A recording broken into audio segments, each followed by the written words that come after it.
আজকের ভিডিওতে আমরা আলোচনা করব সেলফ হিপনোসিসের উপরে। আপনারা অনেকে কমেন্ট করে বলেছিলেন এই টপিকের উপরে একটা ডিটেইল ভিডিও বানাতে। সেলফ হিপনোসিস কি? সেলফ হিপনোসিস হলো আমাদের ব্রেইনের এমন একটা স্টেট যখন আমাদের ব্রেইন প্রায় অনেকটা শান্ত হয়ে যায়।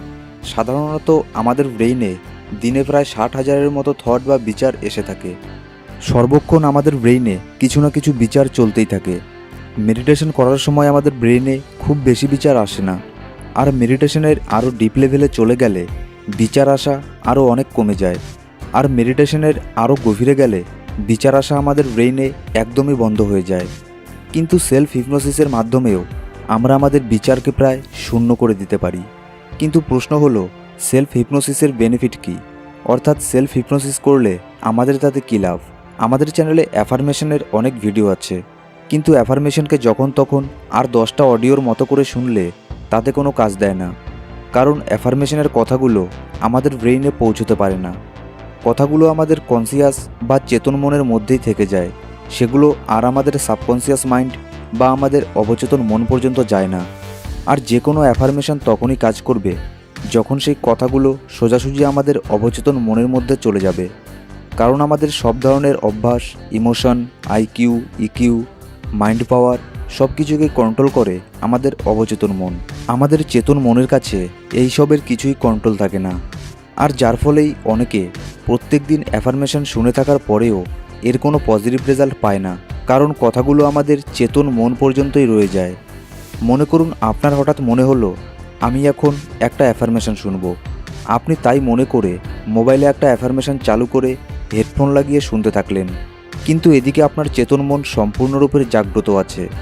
সাধারণত আমাদের চেতনা জাগ্রত অবস্থাতেই থাকে, কিন্তু আপনার সাবকনসিয়াস মাইন্ড তখনও সুপ্ত অবস্থায় আছে, অর্থাৎ বলতে পারেন ঘুমিয়ে আছে। আর ঘুমন্ত অবস্থায় আপনি যদি কাউকে কিছু বলেন তাহলে সে সেই কথাগুলো শুনতে পারবে না, এটাই স্বাভাবিক।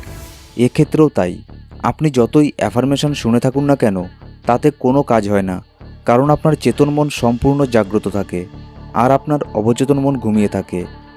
আপনি যখন অ্যাফার্মেশন শোনেন তখন আপনার চেতন মনে নানান ধরনের বিচার চলতে থাকে, একের পর এক বিচার আসতেই থাকে। আর আপনি শুধু শোনার মতো অ্যাফার্মেশন শুনে যান, কিন্তু এর রেজাল্ট পান না। ভিজুয়ালাইজেশনের ক্ষেত্রেও তাই। আপনার একসময় মনে হলো এখন আমি ভিজুয়ালাইজ করব, আর আপনি তাই মনে করে ভিজুয়ালাইজ করতে শুরু করলেন কোনো রকম প্রস্তুতি না নিয়েই। আর যার ফলেই আপনার ভিজুয়ালাইজেশন কোনো কাজে দেয় না। আপনি যখন কোনো রকম প্রস্তুতি না নিয়ে ভিজুয়ালাইজ করতে থাকেন তখন আপনার অবচেতন মন পর্যন্ত আপনার করা ভিজুয়ালাইজেশন পৌঁছয় না। আপনার অবচেতন মন অবশ্যই জানতে পারে আপনি কি ভিজুয়ালাইজ করলেন, কিন্তু সেটা কোনো কাজে দেয় না।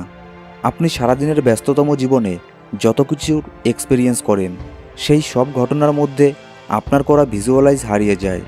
কিন্তু আপনি যদি ভিজুয়ালাইজ করার আগে সঠিক পদক্ষেপ নিয়ে থাকতেন, যদি আপনি আগে ব্রেইনের আলফা স্টেটে কিংবা সেলফ হিপনোসিসের মাধ্যমে চেতন মনকে শান্ত করে ভিজুয়ালাইজ করতেন, তাহলে অবশ্যই আপনার করা ভিজুয়ালাইজেশন আপনার অবচেতন মন পর্যন্ত যেত।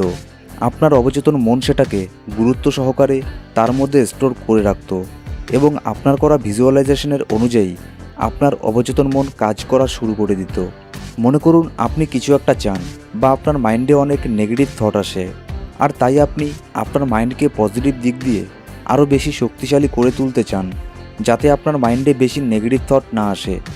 এবার আপনি এর সমাধানের জন্য ভিজুয়ালাইজ করছেন আর নিজেকে এক পজিটিভ ব্যক্তি হিসেবে দেখছেন, কিন্তু তখনই আপনার চেতন মনের কোনো এক জায়গা থেকে প্রশ্ন জাগে যে আমি তো সত্যিকারে এরকম নই, আমি যা দেখছি ভুল, আমি তো এরকম না, আমি সবসময় নেগেটিভ চিন্তা করি, আমি খুব নেগেটিভ মানুষ। অথবা যখন আপনি একটা কিছু চান আর সেটা আপনার কাছে নেই, আপনি সেগুলোকে অ্যাট্রাক্ট করার জন্য ভিজুয়ালাইজ করছেন আর দেখছেন আপনি যেটা চান সেটা আপনি পেয়ে গেছেন, কিন্তু পরক্ষণেই আপনার চেতন মনের কোনো এক স্থান থেকে আপনাকে কেউ প্রশ্ন করছে যে আমার কাছে তো এটা নেই, এটা কিভাবে সম্ভব? আপনার ভিজুয়ালাইজেশনের উপরে সন্দেহ করছে আপনার চেতন মন। আর ঠিক তখনই আপনার অবচেতন মন আপনার চেতন মনের সন্দেহকেই সত্যি মনে করে নেয়। ইনফ্যাক্ট এটাই সত্যি। আপনার ভিজুয়ালাইজেশন আপনার চেতন মন পর্যন্তই থেকে যায়। আপনার ভিজুয়ালাইজেশনকে আপনার অবচেতন মন আর গ্রহণ করে না, আর যার ফলে আপনি যেটার জন্য ভিজুয়ালাইজ করলেন সেটা আর আপনি পান না। ঠিক তেমনই আবার আপনি যখন কোনো অ্যাফার্মেশন শুনে থাকেন তখন আপনি যা বলেন সেটার উপরে আপনার চেতন মন প্রশ্ন তোলে, আপনার বলা কথা যদি অবচেতন মন পর্যন্ত না যায় তাহলে কোনো রেজাল্ট পাবেন না, এটাই স্বাভাবিক ব্যাপার। আর আপনার অবচেতন মন পর্যন্ত কোনো কথাকে খুব তাড়াতাড়ি তখনই পাঠাতে পারবেন যখন আপনার চেতন মন জাগ্রত থাকবে না, যখন আপনার বলা কথার মধ্যে ফিলিং থাকবে। আমাদের চেতন মন সবসময় লজিকের উপরে কাজ করে। যদি আপনি অনেক ক্লান্ত হয়ে বলেন আমি খুব স্ট্রং, তখন আপনার চেতন মন বলবে না তুমি ক্লান্ত। আবার ক্লান্ত হয়ে যদি বলেন আমি খুব ক্লান্ত, তাহলে এটাকে আপনার চেতন মন মেনে নেবে, তার সাথে অবচেতন মনও মেনে নেবে। তাহলে এবার প্রশ্ন হলো কিভাবে আমরা আমাদের অবচেতন মন পর্যন্ত যেতে পারি বা কোনো অ্যাফার্মেশন কিংবা ভিজুয়ালাইজেশনকে আমাদের চেতন মন পর্যন্ত পাঠাতে পারি। এর অনেক উপায় আছে।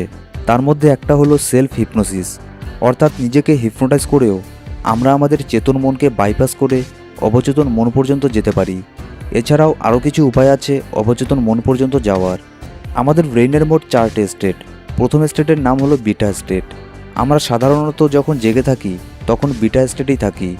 আপনি এখন বিটার স্টেটে আছেন। ব্রেইনের এই অবস্থায় আমরা অবচেতন মন পর্যন্ত যেতে পারবো না, কারণ এখন আমাদের চেতন মন সম্পূর্ণ জাগ্রত আছে। আর এই স্টেজেই বেশিরভাগ মানুষ অ্যাফার্মেশন এবং ভিজুয়ালাইজেশনের ব্যবহার করে থাকে, তাই সেগুলো কোনো কাজে দেয় না। এবার বিটার পরে আছে আলফা। এটাই হলো ব্রেইনের সেই স্টেট যেটার মাধ্যমে আমরা আমাদের যে কোনো অ্যাফার্মেশনকে সোজাসুজি আমাদের অবচেতন মন পর্যন্ত পাঠিয়ে দিতে পারি। আলফা স্টেটে গিয়ে কোনো অ্যাফার্মেশন বা কোনো ভিজুয়ালাইজেশনের ব্যবহার করলে সেটা সোজাসুজি আমাদের অবচেতন মন পর্যন্ত চলে যায়, কারণ এই স্টেটে আমাদের চেতন মন ঘুমিয়ে পড়তে শুরু করে, কিন্তু পুরোপুরি ঘুমিয়ে পড়ে না।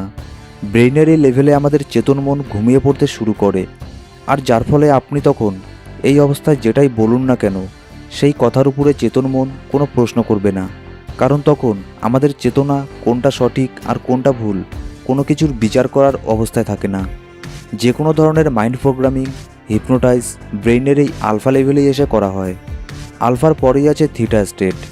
ব্রেইনের এই স্টেটে আমরা প্রচুর পরিমাণে স্বপ্ন দেখে থাকি, অর্থাৎ আমরা ঘুমিয়ে পড়ি। আর এই স্টেটে আমাদের অবচেতন মন নানান ধরনের স্বপ্ন দেখায়।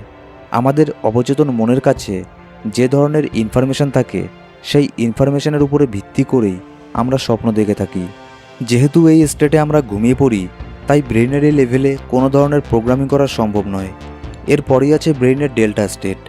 এই স্টেটে আমরা সম্পূর্ণ ঘুমিয়ে পড়ি, আমরা গভীর ঘুমে আচ্ছন্ন হয়ে পড়ি। ব্রেইনের এই স্টেটে আমরা কোনো স্বপ্ন দেখি না। আমাদের অবচেতন মনও এই স্টেটে ঘুমিয়ে পড়ে। জাগ্রত থাকে শুধু আমাদের সুপার কনসিয়াসনেস। তখন শুধুই আমাদের শ্বাস প্রশ্বাস চলাচল করে, আর কিছুই হয় না। বডি এবং মাইন্ডের সব ধরনের অ্যাক্টিভিটি এই লেভেলে বন্ধ হয়ে যায়। অতএব যে কোনো অ্যাফার্মেশন বা ভিজুয়ালাইজেশন করতে হবে ব্রেইনের আলফা স্টেটে গিয়ে। এর পরের ভিডিওতে আপনাদের বলবো কিভাবে ব্রেইনের এই স্টেটে খুব সহজেই পৌঁছানো যায়। ভিডিও ভালো লাগলে লাইক করতে ভুলবেন না। সাবস্ক্রাইব না করে থাকলে সাবস্ক্রাইব করে বেল আইকন প্রেস করে রাখুন পরবর্তী ভিডিওর আপডেট পাওয়ার জন্য। Thanks for watching.